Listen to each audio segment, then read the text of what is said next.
ஆண்டவர் உலக ரட்சகர் இயேசு கிறிஸ்துவின் நாமத்தினாலே அன்பின் வாழ்த்துக்களை தெரியப்படுத்திக் கொள்கிறோம். இந்த 7வது மாதம் 29ஆம் தேதி திங்கட்கிழமை காலை பொழுதிலே அனுதின கண்மலை நிகழ்ச்சி வாயில் உங்களை சந்திப்பில் கர்த்தருக்குள்ளாய் மகிழ்ச்சி அடைகிறேன். கர்த்தர்களை ஆசீர்வதிப்பாராக.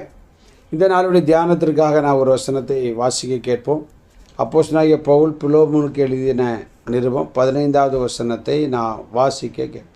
அவன் என்றென்றைக்கும் உம்முடையவனாய் இருக்கும்படிக்கும் இனிமேல் அவன் அடிமையானவனாகவல்ல, அடிமையானவனுக்கு மேலானவனாகவும் பிரியமுள்ள சகோதரனாகவும் இருக்கும்படிக்கும் கொஞ்ச காலம் உம்மை விட்டு பிரிந்து போனானாக்கும். கர்த்தருடைய நாம் மகிமைப்படுவதாக. அங்கு பிலோமோனுக்கு பவுல் எழுதும்போது சொல்லுகிறாரு, அவன் என்றென்றைக்கு உம்முடையவனாக இருக்கும்படிக்கு அப்படின்னு சொல்கிறோம். இப்போ நாம் எல்லோரும் யார் அப்படின்னா அவருடையவர்கள். நாம் ஒரு நாளிலே அங்கு ஒனேசிமு அவருக்கு விரோதமாக கீழ்ப்படியாதவனாக ஏதோ பிலோமோனுக்கு பிரியமில்லாத ஒரு காரியத்தில் அவன் தலையிட்டு அவன் சிறைக்கு போனான். ஆனால் இப்போ அவன் அங்கே சிறையில் ரட்சிக்கப்பட்டு பவுலுடைய ஆவிக்குரிய மகனாக மாற்றப்படுகிறான். அதனால் சொல்லிதான் இப்போ அவன் அப்படி கிடையாது, அவன் என்றென்றைக்கும் உம்முடையவனாக இருக்கும்படி. அதே போல தான் நம்முடைய வாழ்க்கையில் நம்ம யார் வெறுத்திருந்தாலும், யார் நம்மை உதறி தள்ளியிருந்தாலும் ஒன்றை நாம் அறிந்து கொள்ள வேண்டும், நம்மை மீட்ட ஆண்டவருடையவர்கள் என்பதை நாம் மறந்து விடக்கூடாது. அநேக நேரம் நம்ம அதைத்தான் நினச்சி கவலைப்பட்டுக்கிட்டே இருக்கோம்.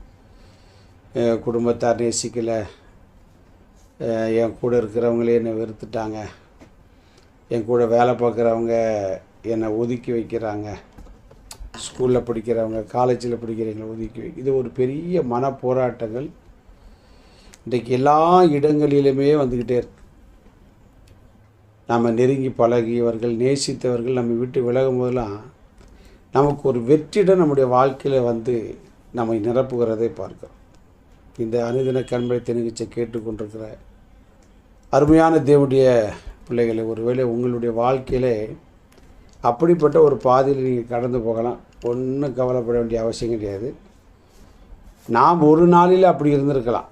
ஆனால் இன்றைக்கு தேவன் அவருடையவர்களாய் நம்மை மாற்றியிருக்கிறார். எபேசியர் 2 பார்த்தீங்க அப்படின்னா அங்கே அப்போஸ்தலனாகிய பவுல் நம்முடைய வாழ்க்கையை குறித்து எழுதுகிறார். என்ன எழுத அப்படின்னா 1ஆம் வசனத்தை வாசிக்கும் போது, அக்கிரமங்களினாலும் பாவங்களினாலும் மரித்தவர்களாய் இருந்த உங்களை உயிர்ப்பித்தார். முன்னாடி நம்ம இருந்தது அக்கிரமத்தினாலும் பாவத்திலும் மரித்து கிடந்தோம். அவைகளில் நீங்கள் முற்காலத்திலே உலக வழக்கத்திற்கேற்றபடியாகவும் கீழ்ப்படியாமின் பிள்ளைகளிடத்தில் இப்பொழுது கிரியை செய்கிற ஆகாயத்து அதிகார பிரபுவாகிய அப்படியே நமது மாம்ச இச்சையின்படியே நடந்து மாம்சமும் மனசு விரும்பினவைகளை செய்து சுபாவத்தினாலே மற்றவர்களைப் போல கோபாக்கினில் பிள்ளைகளாக இருந்தோம். ஆனால் தேவனோ அவர் என்ன செய்த இரக்கத்தில் ஐஸ்வர்யமுள்ளவராய் நம்மில் அன்பு கூர்ந்த தம்முடைய மிகுந்த அன்பினாலே. அதனால் நம்மளை எல்லாரும் வெறுத்துட்டாங்க அப்படின்லாம் நினைக்கக்கூடாது.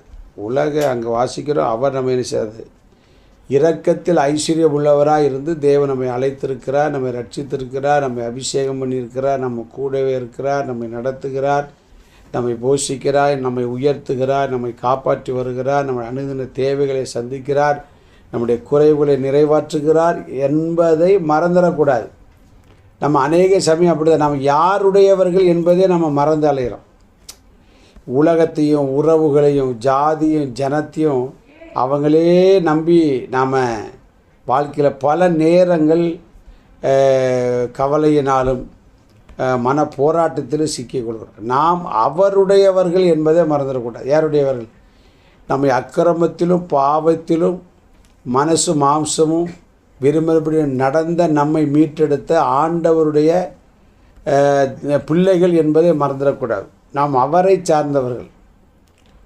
அதனால தான் தாவீது அடிக்கடி சொல்லுவார், நானோ உம்மை நம்பியிருக்கிறேன் அப்படின்னு சொல்லுவார். அவனை யார் வெறுத்தாலும் பாருங்கள், அவனுடைய நம்பிக்கை அவன் யாருடையவனாய் மாற்றப்பட்டானோ அவரையே நம்பியிருந்தான். இன்றைக்கி ஆண்டவரை ஏற்றுக்கொண்டு நம்மகிட்ட யார் இல்லை என்பதற்காக கவலைப்படாதீங்க. நாம் யார்?